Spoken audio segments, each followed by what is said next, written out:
కొంచెం ఓకే, ఓ ఈ సీన్లో ఇదే జరిగిద్ది కదా, ఓ ఖచ్చితంగా ఈ సీన్లో ఇది జరిగిందంటే నెక్స్ట్ సీన్లో జరిగిద్ది, అలా ఉంది భయ్య సినిమా. ఫ్రెండ్స్, భారతీయ 2 సినిమా చూసాను భయ్య ఇప్పుడే. సినిమా చూసిన తర్వాత నాకు అర్థమైన విషయాలు మీతో పంచుకుందాం అనుకున్నా.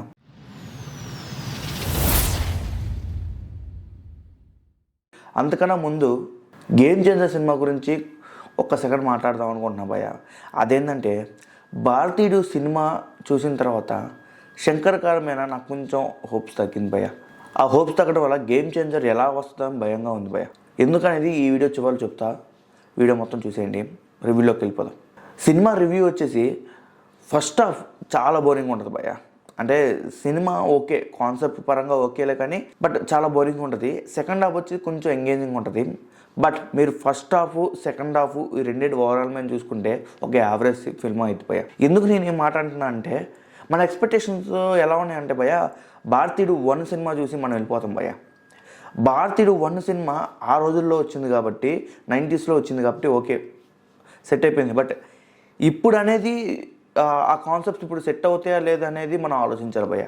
ఒకవేళ అదే కాన్సెప్ట్ తీసుకున్నప్పుడు కొంచెం స్టోరీ లైన్ మార్చుకోవాలి భయ్య. నాకు భారతీయుడు 1కి 2కి పెద్ద తేడా లేదు భయ్య. ఇంకో విషయం వచ్చేసి భారతీయుడు 2 ఇప్పుడు కాదు భయ్య స్టార్ట్ చేసి, 7 years బ్యాక్ స్టార్ట్ చేశారు. అంటే ఆయన కథ రాసుకుంది ఎప్పుడు, 2-3 years బ్యాక్ అనుకోండి. అంటే 10 years బ్యాక్ ఈ స్టోరీ రాసుకున్నాడు భయ్య అతను. అంటే 10 years బ్యాక్ రాసుకున్నాడు అంటే ఈ సినిమా అప్పుడు రావాల్సింది, అప్పుడు సిచ్యువేషన్ బట్టి ఆయన రాసుకున్నాడు. సో మధ్యలో ఈ కరెక్షన్స్ ఉంటాయి అనుకో, అది తీసి పక్కన పెట్టండి. టెక్నికల్గా కానీ ఇంకో రకంగా ఉంటాయి.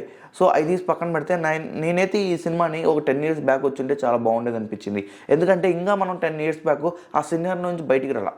బట్ ఇప్పుడు మనం ఎలా వచ్చామంటే లార్జర్ దెన్ లైఫ్ గురించి ఆలోచిస్తాను అనమాట. అంటే మనం కలికి సినిమా గురించి ఆలోచిస్తున్నాం, బాహుబలి లాంటి సినిమాలు మనం చూసేసాం ఆల్రెడీ.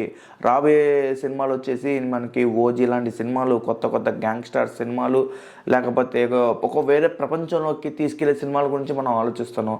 సో ఇప్పుడున్న యూత్కి ఈ భారతీయుడు 2 కనెక్ట్ అవుద్దా అంటే నేనైతే అంత కాన్ఫిడెన్స్గా చెప్పలేను. నాకైతే పెద్ద కనెక్ట్ కాలేదు. సినిమా ఓవరాల్గా చూడొచ్చు భయ్య, కానీ నాకు భారతీయుడు 1 ఉన్నంత ఎంగేజింగ్ భారతీయుడు 2లో లేదు భయ్య. అండ్ క్రూ అండ్ కాస్ట్ గురించి వస్తే అందరూ వాళ్ళ పనులు వాళ్ళు చేశారు భయ్య. క్యాస్ట్లో కమల్ హాసన్ గురించి నాకు మైనస్లు ఏం చెప్తాం, ఆయన లెజెండరీ యాక్టర్.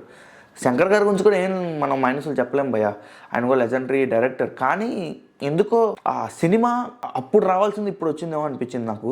అండ్ అంటే కొంచెం ఓకే, ఓ ఈ సీన్లో ఇదే జరిగిద్ది కదా, ఓ ఖచ్చితంగా ఈ సీన్లో ఇది జరిగిందంటే నెక్స్ట్ సీన్లో జరిగిద్ది, అలా ఉంది భయ్య సినిమా.